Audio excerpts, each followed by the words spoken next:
The feminist movement is often referred to in terms of waves.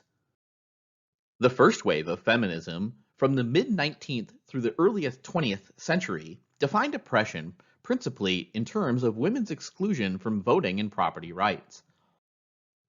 The second wave of feminism, that began in the early 1960s, was a much broader movement. It was concerned with such issues as reproductive freedom, domestic violence, rape, and the participation of women in domains, such as upper management and politics, that were previously reserved for men. Liberal feminism focused on voting and property rights, but the feminist second wave was a much broader movement. Despite these legislative efforts, women still lag behind men on a number of different organizational fronts. Tokenism refers to a condition whereby a person finds him or herself identified as a minority in a dominant culture. Like the second wave of liberal feminism, radical feminism has its roots in the political movement of the 1960s and arose out of disenchantment with the sexism of these movements. The last perspective we'll consider is what we call critical feminism. We see this perspective as the one that is the most interesting and useful for understanding the relationship between gender and organizational communication. The notion of gender accountability is extremely important in this process. The idea of gender, work, and power are closely connected. It's effectively illustrated by another glass metaphor. That's the glass slipper. The glass slipper is the alignment of occupational and social identity as it yields forms of advantage and disadvantage. When people think about gender and feminism, they typically think about women's issues.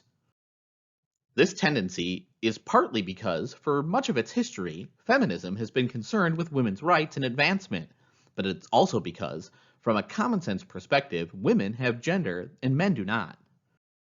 However, as we've seen and already learned, masculinity is just as much a product of social constructions and power relations as femininity. The case is simply that those groups possessing the most power tend to position themselves as the norm and therefore are relatively invisible. Hence, masculinity typically has not been held up to the same kind of scrutiny as femininity. Masculinity is worthy of our consideration because it's usually taken for granted in wider culture. Sexual harassment as workplace phenomenon draws acute attention to the relationship between gender and power. Using a broad definition that covers everything from verbal harassment to sexual assault, a recent survey indicates that 81% of women and 43% of men have experienced sexual harassment. Unwelcome verbal or physical conduct of a sexual nature constitutes sexual harassment when submission to or rejection affects the individual's employment, interferes with work, or creates an intimidating or hostile work environment. Sexual harassment is typically viewed as taking two different forms. First, hostile work environment, and second, quid pro quo. In hostile work environment, sexual harassment involves context where conduct directed at a person is because of his or her sex or sexually unreasonably interferes with the person's ability to perform his or her job. The quid pro quo, literally something for something, form involves situations in which a harasser demands sexual favors with the promise of preferential treatment regarding employment or evaluation. Almost everyone would agree that sexual harassment is unacceptable and a significant problem in the workplace. However, it's surprisingly difficult for people to agree on when sexual harassment has occurred.